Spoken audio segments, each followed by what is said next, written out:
Assalamualaikum warahmatullahi wabarakatuh. Saya Bekti Sugiarto. Kali ini saya akan menjelaskan tentang dampak biotek terhadap lingkungan. Berikut slide. Latar belakang. Berdasarkan pembahasan sebelumnya, tentu telah mengetahui berbagai manfaat bioteknologi dalam kehidupan manusia, diantaranya dalam bidang pangan, pertanian, peternakan, kesehatan, lingkungan, dan forensik. Sampai saat ini, ilmuwan terus melakukan penelitian dalam bidang bioteknologi yang dapat menghasilkan suatu produk baru, sehingga dapat meningkatkan kesejahteraan manusia. Akan tetapi, selain memberikan berbagai keuntungan, penerapan bioteknologi juga memiliki dampak negatif. Contoh, tempe. Tempe merupakan makanan khas Indonesia. Hampir seluruh masyarakat Indonesia mengonsumsi tempe, sehingga kebutuhan dan ketersediaan tempe sangat tinggi. Tempe diproduksi dalam skala besar oleh pabrik tempe.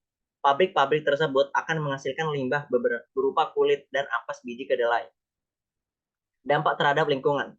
Masih ingatkah kalian dengan tanaman transgenik atau hewan transgenik? Tanaman atau hewan transgenik memiliki susunan gen yang telah dimodifikasi, baik ditambahkan suatu gen atau dilakukan pengurangan suatu gen organisme tersebut. Organisme transgenik ini jika dikelola dengan baik akan dapat mencemari keanekaragaman gen yang ada di lingkungan alami atau merusak plasma nutfah. Plasma nutfah merupakan materi yang membawa sifat suatu makhluk hidup. Proses pencemaran tersebut dikenal dengan polusi gen. Misalnya, pengembangan tanaman jagung transgenik yang tahan terhadap herbisida. Jika jagung transgenik ini ditanam di lahan alami, maka serbuk sari dapat membawa gen jagung transgenik dan menyerbuki jagung alami.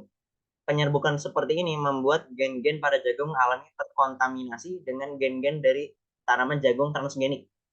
Tanaman transgenik biasanya merupakan tanaman unggul. Sifat unggul ini membuat petani lebih cenderung menanam tanaman transgenik atau monokultur dan tidak lagi menanam tanaman lokal.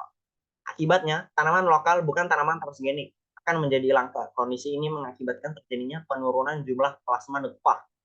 Penggunaan tanaman transgenik juga dapat menimbulkan hama baru yang lebih kuat daripada hama sebelumnya dan mengganggu keseimbangan ekosistem. Dampak terhadap kesehatan. Banyak masyarakat yang khawatir bahwa pengembangan tanaman dan hewan transgenik berbahaya bagi kesehatan manusia. Hal ini disebabkan di dalam organisme transgenik terdapat kombinasi gen baru yang jika dikonsumsi oleh manusia dikhawatirkan dapat memicu munculnya penyakit pada beberapa orang yang sensitif terhadap zat yang dihasilkan oleh organisme transgenik.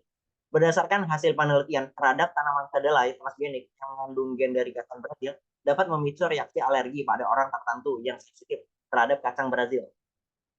Meskipun demikian, tidak semua orang mengalami reaksi alergi karena mengonsumsi produk tanaman atau hewan transgenik. Beberapa produksi bioteknologi lainnya, seperti alkohol, dapat disalahgunakan untuk dibuat menjadi minuman beralkohol, yang apabila dikonsumsi terus-menerus dapat menimbulkan dampak buruk bagi kesehatan. Dampak terhadap sosial dan ekonomi. Berbagai produk dari bioteknologi juga berpengaruh terhadap bidang ekonomi dan sosial. Seseorang yang memiliki modal dapat mengembangkan pertanian transgenik yang dapat meningkatkan hasil panen menjadi sangat berlimpah dengan kualitas yang baik. Tindakan ini tentunya dapat membuat petani tradisional kalah bersaing dalam pemasaran, sehingga dapat menimbulkan kerugian bagi petani tradisional. Jika masalah ini terus berlanjut, maka akan menimbulkan kesenjangan perekonomian yang semakin besar.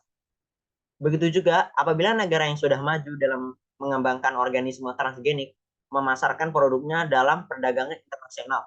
Tentunya produk negara berkembang akan kalah. Akibatnya penghasilan negara pun dapat berkurang. Kondisi ini juga dapat membuat negara berkembang menjadi tergantung pada produk negara maju. Sekian dan terima kasih. Wassalamualaikum warahmatullahi wabarakatuh.